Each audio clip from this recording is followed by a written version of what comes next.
Hi, this is Sheila with Conscious Conversation Central, and today is Sunday, May the 19th. It is the 19th, right? Yeah, 2019. Over here.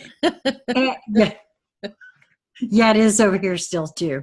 And so it's just BZ and I tonight. Lisa just got home from her trip to DC, so she's resting, and so she'll be with us next time. But I like this title, BZ. I'm glad we decided to play with this one. Every moment of your life holds the capacity to transform you. And I said to you that, well, that's good because I need some more transforming. And you said that I'm choosing it, and that is true. It has to be a choice, right? Well, the energy frequencies are completely different. I need more transforming in my life, and I choose, right, to have more Right. transforming in my life are very different. Well, that's true. If you need it, you're lacking it. And so you're less now and you'll be better then, right, when you get it. And all the bad things that are happening to me now would stop happening if I got more transformed. And oh, Uh, by the way, when I'm more transformed because I need it, that would fix all these other schloes around me that, aren't getting the program kind of a thing. So they're different, very different frequencies. yeah. So that's a good example of just that moment, right? Of us talking about it and you saying one thing and me, just my part of the conversation coming in that's a moment, as they all are, where you're on one of these amazing train treks through. They have different routes in the United States that go through the Rockies, that go through different places, and so you can come around a big um, butte, a big rock butte, and beforehand you might have been climbing up or going down, and the scenery and what you were looking and experiencing stuff was one thing, and you come around and it's opens up to this whole new vista, or the vista is now just sheer cliffs on either side of you, or just totally open because the train tracks open, you can see for miles in the valley, below you. And that's a really good metaphor for every moment of our lives. And the very cool part is their choice points. So there are their frequency choice points, and we can be looking out, as I've just painted the metaphor, their train window, and with our choice we bling with our magic wand, and that transforms the vista. It either enlivens the vista that's there and that we're choosing and brings it closer, or like maybe it's big 300-pound spiders and they're chomping on you in the vista because that's but we do this. It's not like there's charges put in the train car and it zaps us. We're driving it, and that in itself is in that moment when you behold and fully claim that's a transformational moment. Well, just the difference of the wording, the choosing rather than needing, right? That's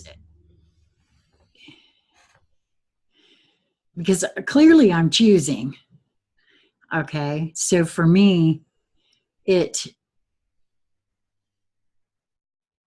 I've recognized that it's still that programming and conditioning, that there's a lot of deprogramming going on over here. Some of the ruts have become less rut-like and more groove, which which is a good thing. But I, like I said, I didn't think of it in that terms of saying it in that manner, but I see now where it makes all the difference. Mm-hmm. And I'm not, it's not wrong or right. Someone else says, well, you know, I have to learn to speak right. Well, from my intention, it has nothing to do with that. It's just when we're discussing and you asked about it, they're different. They're just different things. On the train, they're different vistas. Right? And, right. and well, they encompass all sorts of different things. Well, I do, for myself, I recognize, I feel the difference in those two. Mm-hmm. Okay. So it is a big thing. It's not, for me, it's not, learning how to speak differently. It is, it's an entirely different mindset as well, though. Okay. And so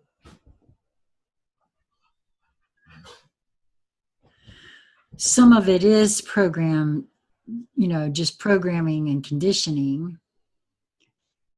But it is connected to the words, but not. I don't know. I know I probably. Well, it's the energy, frequency, and the emotion. So you said they feel different. Right. So they have what you're referencing, whether you're doing it intentionally or not, is that the vibrational frequency has a different feeling to it. Like, you know, if you took a rubber band and a thicker rubber band is going to twang at a different than a thin rubber band. Right. Just as an example. So there's a feeling, which is the frequency, and they paint, to use the metaphor, they paint a different feeling, a different picture, different outcomes, different choices, different, you know, next vistas, next milestone, next opportunities, next character that you're bringing in. They're different. Right. There can be similarities. They can, you know, if you kind of scan both of them quickly, they might say, well, there's three people and a man and a woman and a kid, or whatever it is, you know, sort of thing. So that they're saying, but you have a knowing that they feel different. So when you stop and look, you realize that they're different. Yeah.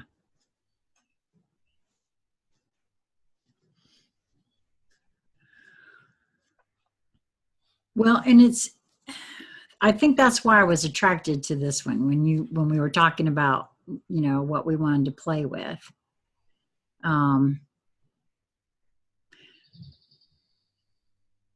There's been a lot in my field recently, right? I'm sure everybody's having that. Lots of stuff coming up, right? Mm-hmm. Popping like a big popcorn machine all over the place.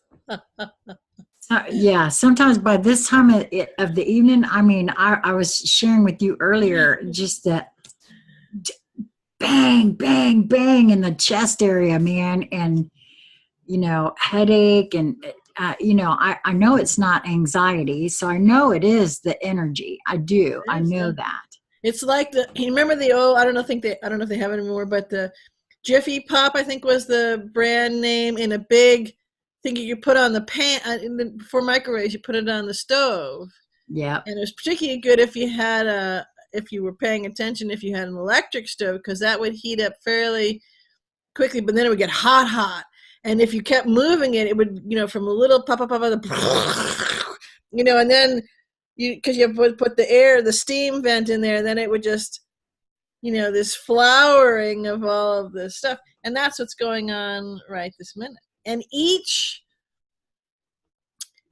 to continue the popcorn metaphor, so you know how a piece of popcorn has like different sides to it, different facets, different faces, different some is roundy, and right, so it's got all this thing. So if you think of one piece of popcorn, and all of them that are in that container, that you're shaking is popped, just one piece, but just one facet or one portion of a facet of the one piece of popcorn has all sorts of possibilities for transformation in that one facet of one piece. Yeah, it's the same for us, isn't it? Yes. There's And so if you take it, what you said when we were talking about the two different feelings and energy. So you look at the piece of popcorn and you look at this side of it, and you hold it with one energy and you hold it with the other, then all of the transformation that can come, it doesn't matter, only based on your choice, which road you travel to play with and have the transformation occur, right? Because it's all expansion, and you're driving it all.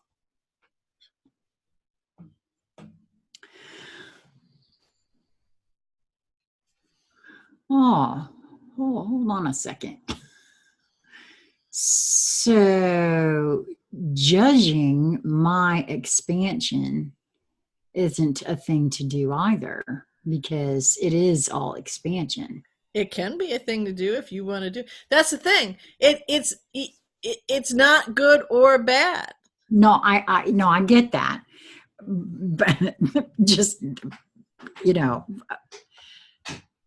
I have a tendency to be really hard on myself. That's one of those things. And so that's what I meant by that. Yeah. Well, judging your expansion can get you more expansion.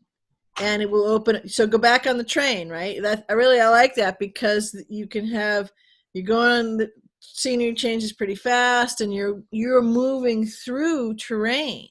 So like little vignettes, little things are happening. A whole universe of life is happening in just this one part, and here and here and here. And so you can go through an experience and you can choose the feeling that I need to have more transformation. Okay, cool. So we're on that thing.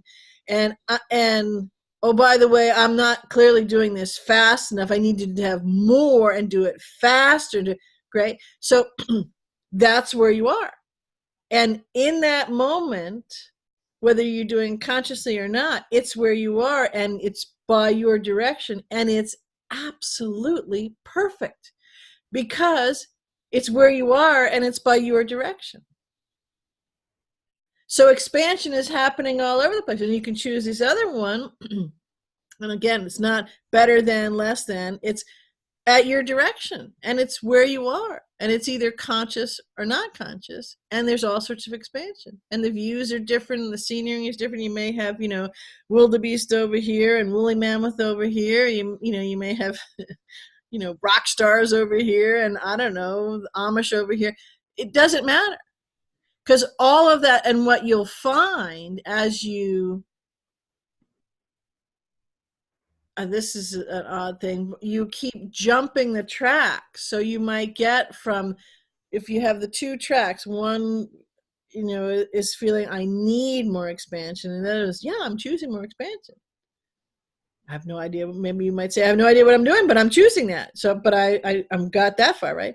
So the tracks are going, and you're going down the thing. There's all this stuff going, and then you may jump to the other thing and go back. And the reason, because maybe that's, you're awake and aware, and then you're not. That might be part of it. Some days, oh, I'm paying a lot of attention, and I'm really liking this, and I'm consciously choosing different things. And then maybe there's an event or a conversation or something that comes up, and you kind of lose that for a moment, and you jump on the other train.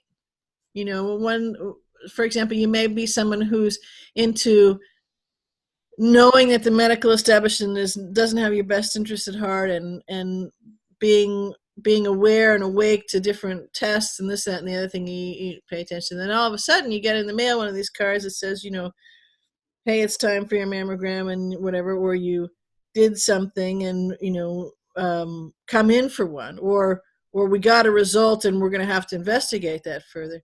And you completely jump off this train that has been working for you because you've been conscious over to here because you got the postcard. Because the marketing and the energy and the magic spell on the car, and make no mistake about it, there is one, right? Yeah. Is over here. And then you ask some other people, what are they thinking? And they're going, okay, well, what are you doing over there? And do you like being over there? Is that the choice? And when you go find out this thing, then what are you going to do? Are you going to go into... So the reason I bring that up is because we can keep riding the train, or sometimes we switch back and forth, so the tracks are going like this. Yeah. And again, that's at all, again, whether we're paying consciously attention or navigating consciously, or just today we're tired for a moment and something slips by us or gets pulled over on us or whatever. Right. Well, yeah, well, that does happen. At least it does to me. And that's why I said about, judging myself when that happens,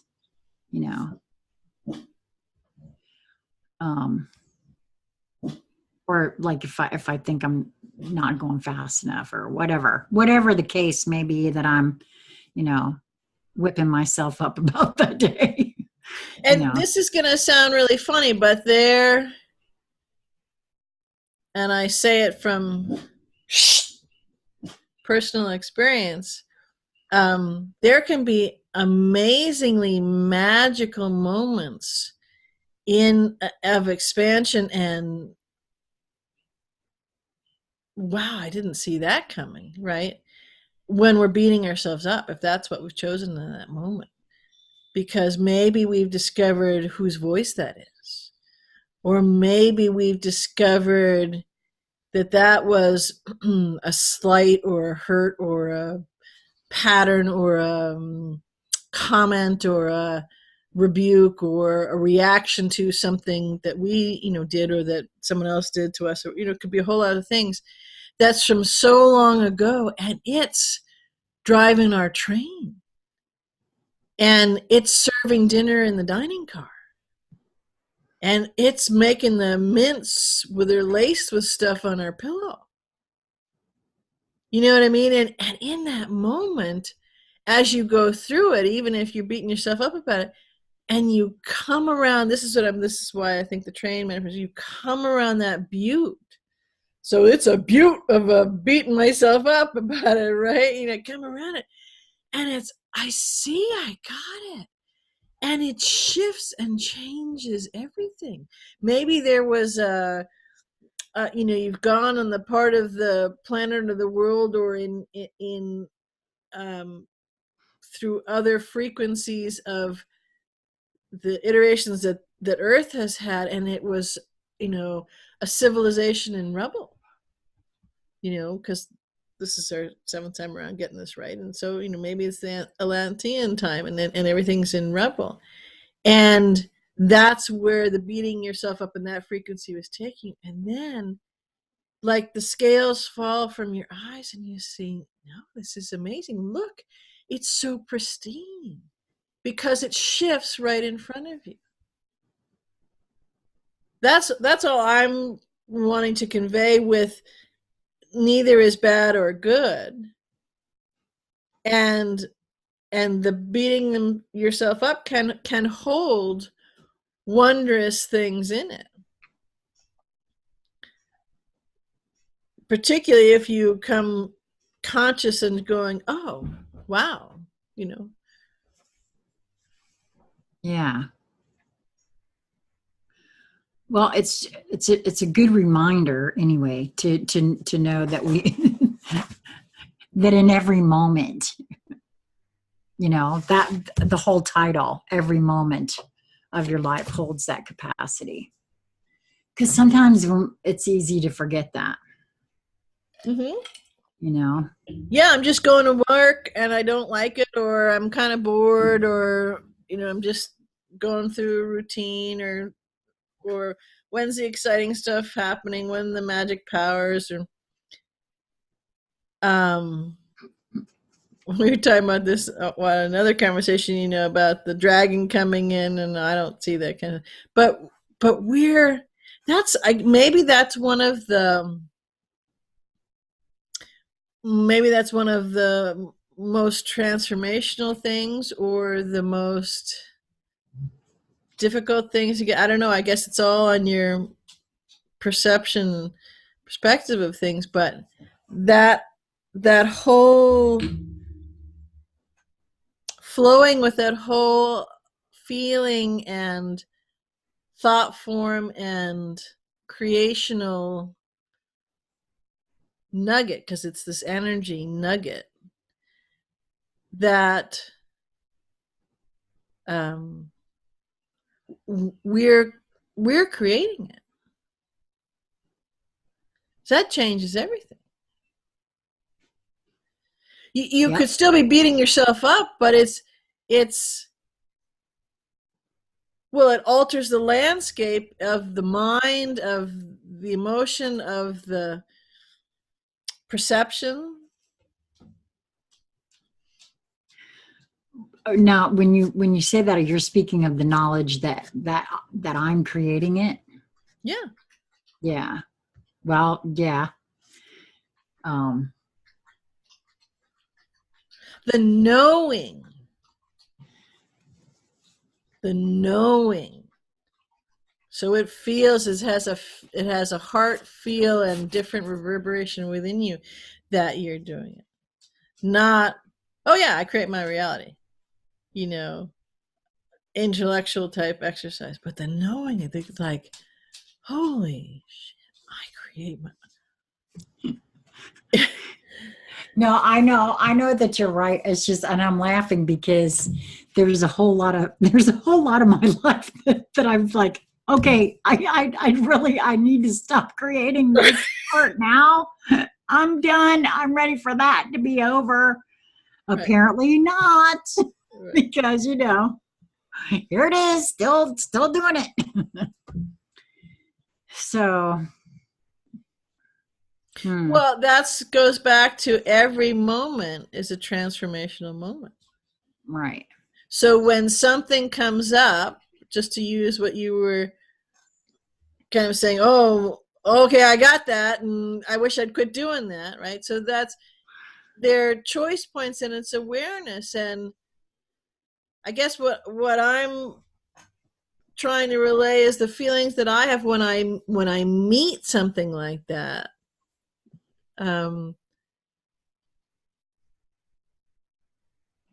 I can go through this thing where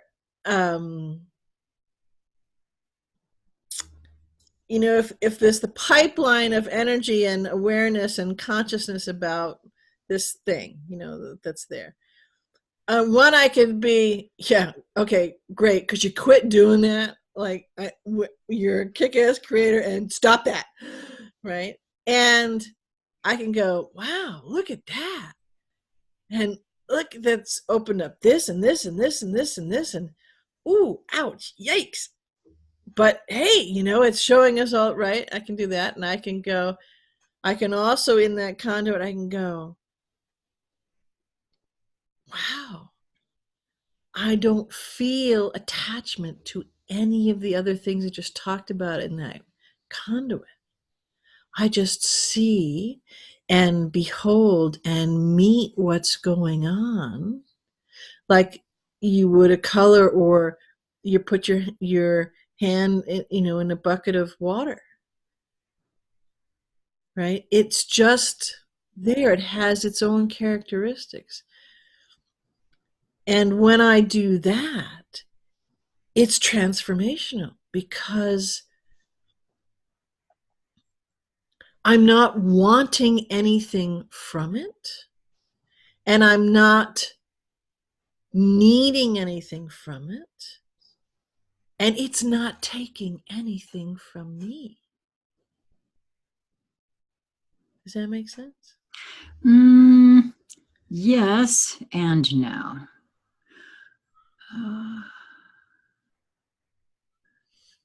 I mean,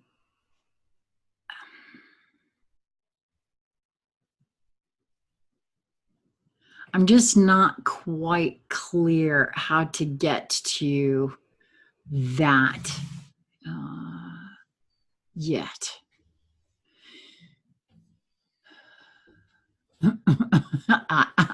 I'm very opinionated, apparently, and I haven't, I guess, allowed myself to just meet a thing without some sort of expectation of it. So I'm just not clear yet on how to lay that down or how to change that. Mm-hmm. Well, it's interesting that goes back to the track you started on. I need more of that transformation, right? So if we were talking about something and you said how not to have attachment, not to need something from it. Right. Well, that's so let's see. You see a cloud. Do you need something from the cloud, or can you purely observe the cloud, connect to the cloud, feel you feeling the cloud? Does that make sense? Yeah. So would that be one of the things that you need something from that? No. If the cloud is doing whatever it's doing, and you can just be with it, just behold it. Just it's a cloud, and you're Sheila, and you're meeting and connecting, and you're doing what you're doing, and the cloud is doing what it's doing. So, well, that seems like a funny example, but so replace the cloud with anything. There's a person right there. But because we're in the lower mind, oftentimes, and certainly ingrained and trained and really skillfully maneuvered in that, we need something from that other being. Sometimes it can be very overt. Sometimes it can be subtle. Sometimes it can be, oftentimes the ones that I think drive people the most crazy once they see them, because they're blind to it for the most part. It's an insidious thing that's really just under the surface. So it's not like a big mountain standing up. We don't see it. But if we play with it a little, like we did with the cloud or something like that. So what is it that you need from that being that they're doing, and why are they needing to give that to you? Well, because if they love me, they would. Okay, well, now you're putting attachments and equatings on something, and so it's conditional. So it's there one moment and gone the next if the conditions are met, right? Or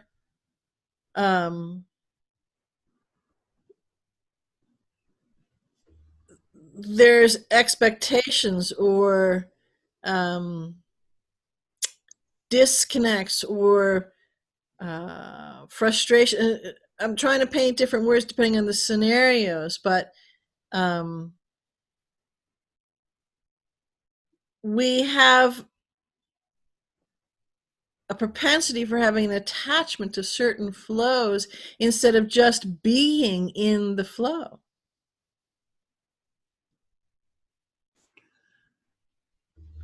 Yeah, I can feel that. I mean, I feel the difference in that.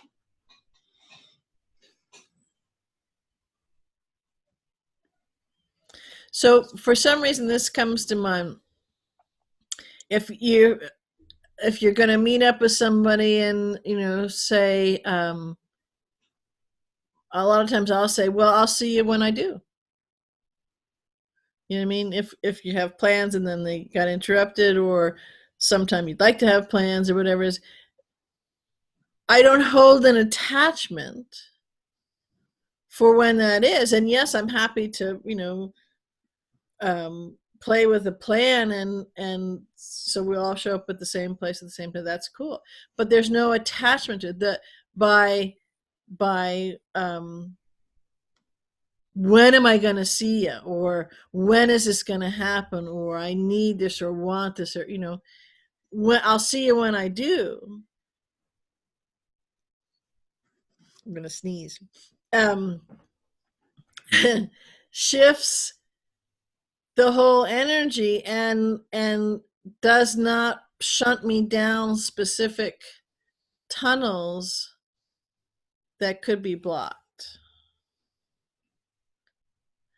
Since I'm not sure, it's been a while since I've developed that phrase, because I used to have the propensity, very annoyingly so. Well, when?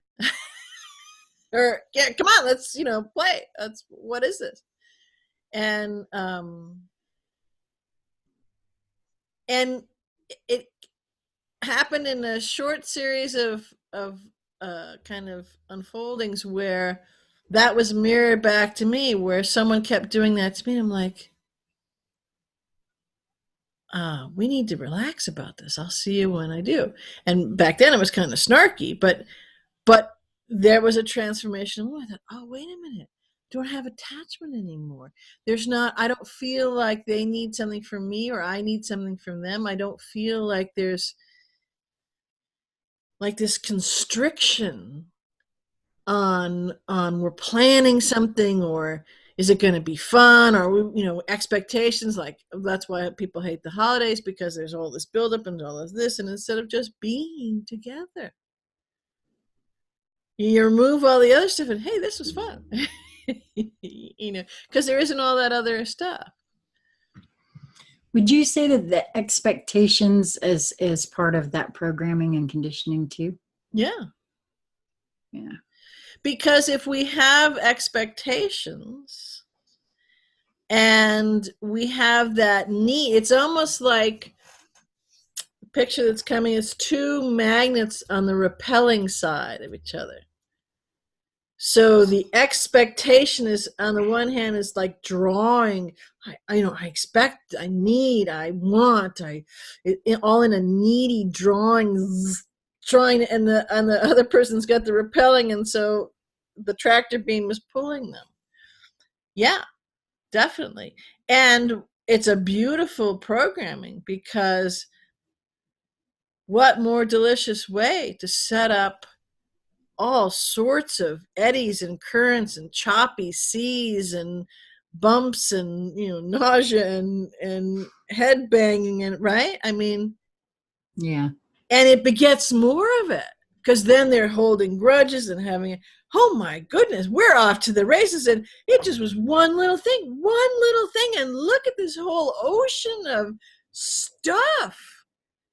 And we're so good at this plan and program that we did that you could say from the control system out, but hey, we're complicit, man, and we're like going to town on this. It was one little thing way back whenever. Yeah. And we are reaping and reharvesting and reseeding the investment on that one little thing. Shebang all over the place. So what have you found helpful in the deprogramming of yourself to put expectations down?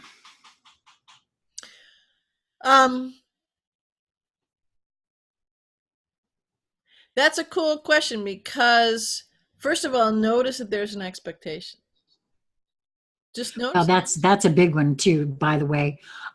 Just the noticing and admitting to self that there is an expectation, because I have, um, I've been around folks who feel that they don't have expectations when absolutely clearly they do. Right. Right. And so that's a Yeah. big one, first That of would be all. a big one because when in noticing it, you can see it, and then you can go, oh, I wonder what that's about, or oh, how does that feel, or so these would be all steps to do it. Can you playing the whose voice is that, or what other expectation was I resisting against? So now, you know, or what do I feel is missing within me that I think that expectation is going to fill? Oh, that's good. I hadn't thought about it like that. Yeah, because well, that's the other thing. The expectation. Well, so immediately go, well, okay. Notice the expectation. Huh? I don't have any. Okay, so that's now you're like denial, denial, denial on the. But it's also turning and looking out there. Well, no, the right place to look is here because it's just you here, but in a way that's open and noticing. It's not good or bad, right? Just what's there. Oh, wow, look at that.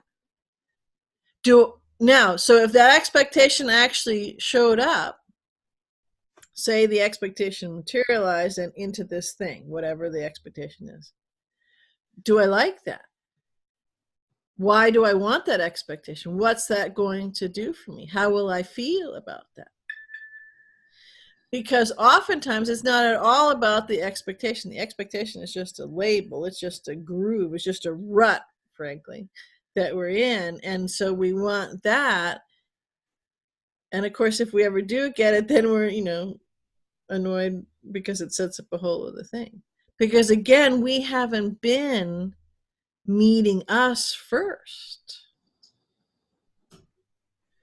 And so back to the question I asked, what is it that is missing or covered over or an emptiness or a gap or however you want to frame it within me that I think that.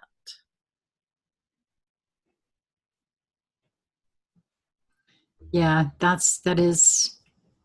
is well, I've used exactly that in some things already. The questioning of self is very helpful. A lot of these conversations actually, well, because I kind of started it before I started the conversations, just taking a moment whenever I was having a visceral reaction to something and asking myself a few questions about that said reaction, so that I was learning how to respond rather than react. Mm-hmm. That was how a lot of it got started, before the conversations, actually. Yeah.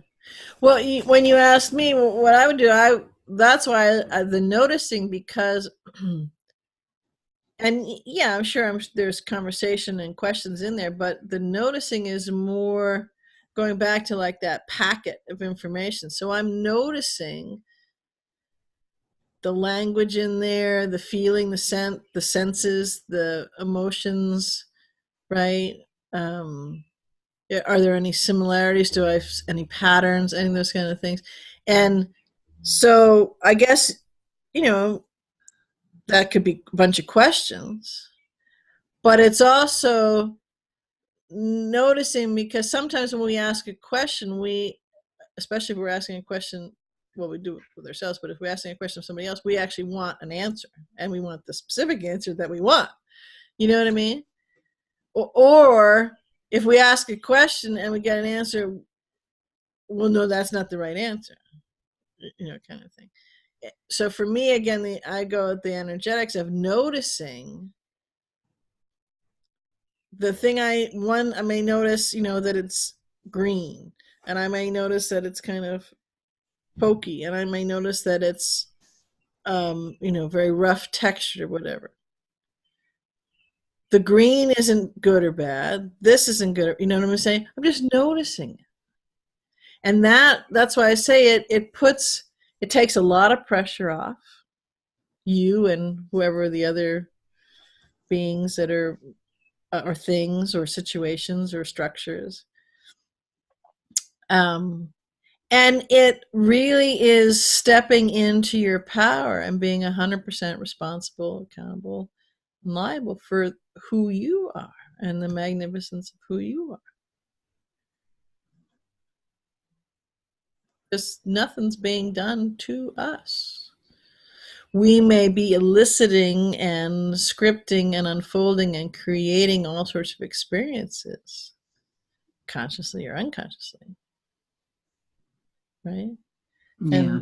And this discussion is kind of just singling out a track of that kind of stuff unfolding. So the question was attachment. How do you let go of the attachments? Yeah. Well, yeah. What sort of methods did you find helpful for yourself in letting go of attachments to things? Yeah. So if I'm attached to something, like I'm attached to a particular outcome.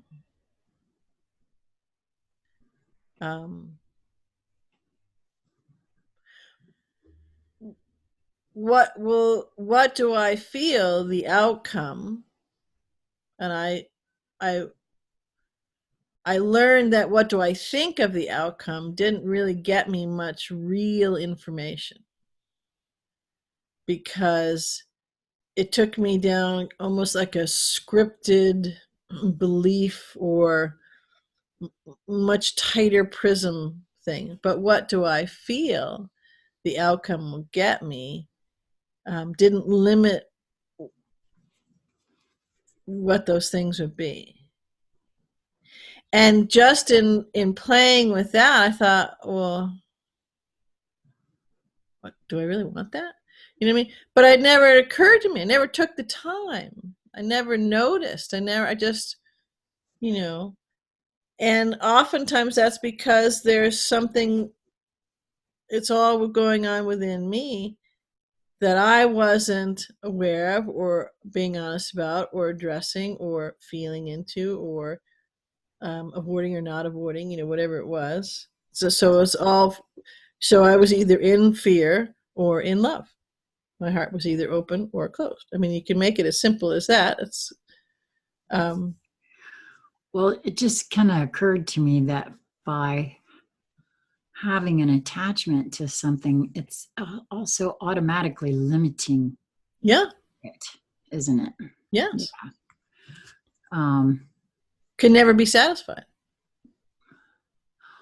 Well, and if I'm attached to the way something turns out, let's say, then I've put a box around it or a rope around it or something, and not allowed it to just be what it is, which could be way better than what I even thought of having. That happens more often, most often, almost always than not. Well, I mean, I just now got that, that, so that's a very good reason, why again, for me, it feels more like a programming and conditioning type thing, for me personally. Well, because we're putting limitations on whatever it is by that attachment, by that focused on that attachment, by even coming up with attachment to have, the particular characteristics of that particular attachment. Right. is limiting everything else, because anything else in that's not in that scope. See, that's what I go back to what I said a while ago, that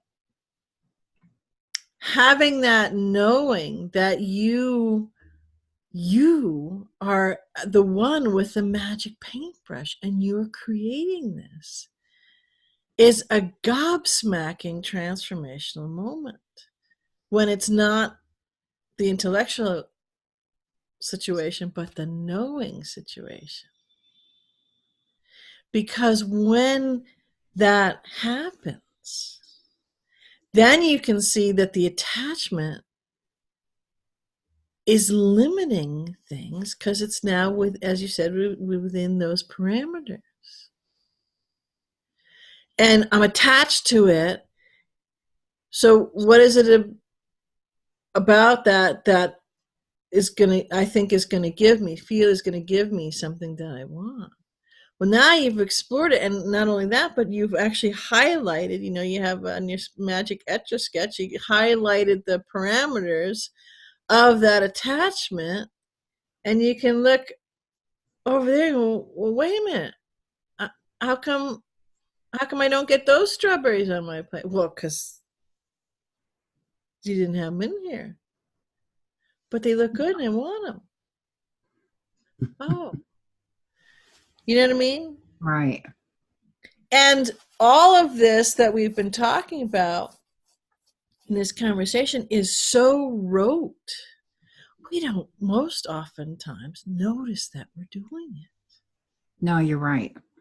That's why I said it. That's why for me, it's programmed, conditioned, just, and don't even give it a second thought.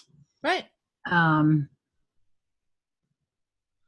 That's why I use the terminology in regards to deprogramming it. Me, just deprogramming all of me.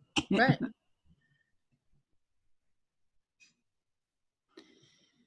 Yeah, that's the difference between creating consciously and unconsciously.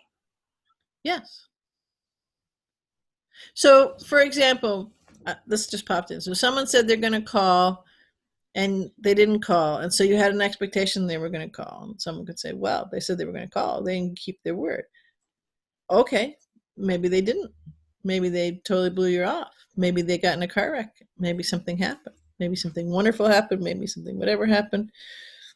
So have you ever had it whether you lead with your righteous indignation that, hey, you were supposed to call me, whatever, and you find out that, I don't know, something wonderful happened or something tragic happened, and you go, oops. Because you're right, you are attached to being righteously, they didn't call me, right? And, their wife died. Oh, so what's more important in that moment, right?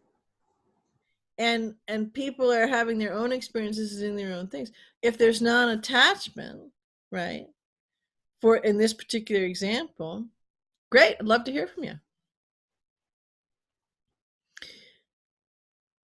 You can also have boundaries in there too. If someone keeps saying, I'm going to call you, they don't call you, then you're not attached to that, but you're also not going to wait for their call. Things will flow the way they flow. And if it meets and it flows nicely and you get on the phone together or you have something lined up for that, great.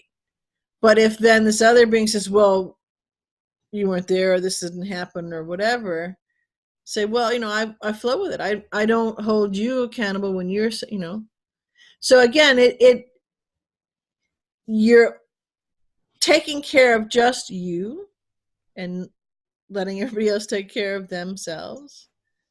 But you do it in a way where you don't have that expectation, you don't have that attachment, yet you also have your boundaries that you're, if you want to set one, that you don't want someone, you're not going to be waiting around for someone who says they're going to call and they don't call. Or maybe you just got relaxed and you just got on the sofa and then they call. So what most people do is they go and they get up, Cat's on them, tell the cat to move. They get up and they pick up the phone, and then they're pissed off. Okay, well, who did that? They did it. No. Right? But again, all of these things are so unconscious. And we don't listen unless we looked at the cat. The cat said, resist the urge to go pick up that phone, right? You know what I mean? Because you're in the moment. Because in that moment, it's a nice moment. Do you need to throw off that moment for something else? What's the expectation? What's the attachment, right? Right.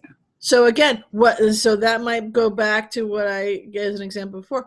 What is it that within you that you think is going to be filled up or assuaged or healed, or the piece that's missing by, because, you know, the picture I just painted, you're comfy, you're relaxed. You know, the cat's purring away. Maybe you got a good book or listen to music, whatever. You're just in the zone.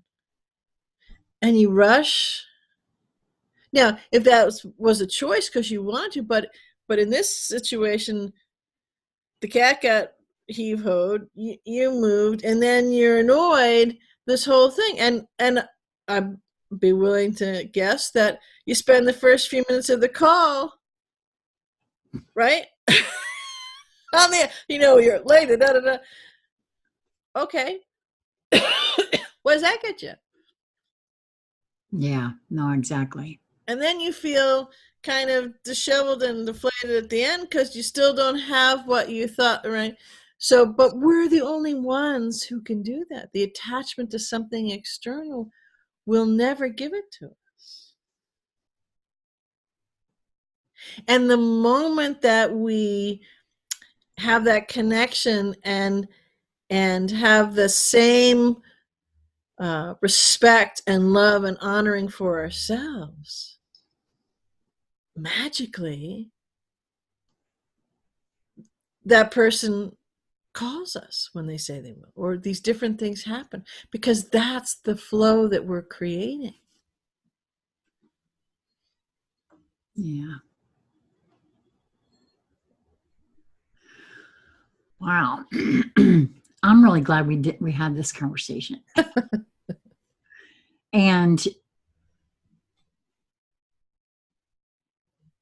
especially in this moment, for some reason, this happens a lot with us, though, with you, me, and Lisa. The perfect conversation presents for me. I don't know why that is, but I think that's awesome. Well, no, wait a minute. Yes, I do know, because I'm creating it. Right. Well, and this was the one that was not on the big new list, but on the little piece of paper when I was knocking on the door for the Zoom room and couldn't get in. And it just popped into my head. Well, I'm ever so grateful that it did. And and all of a sudden I am so tired I could fall asleep right here. Mm-hmm. So I think this has been a really big conversation, an important one for me. I think there's all sorts of packets knocking at your door, and you need to go so they can come on in. Yeah, I think so. I think you're right. Wow. Well, thank you for coming and playing tonight. Yeah, it's fun as always. And we'll have, of course, how to get in touch with BZ and myself in the show more section of this video. And subscribe if you'd like to. And till next time. Mm-hmm.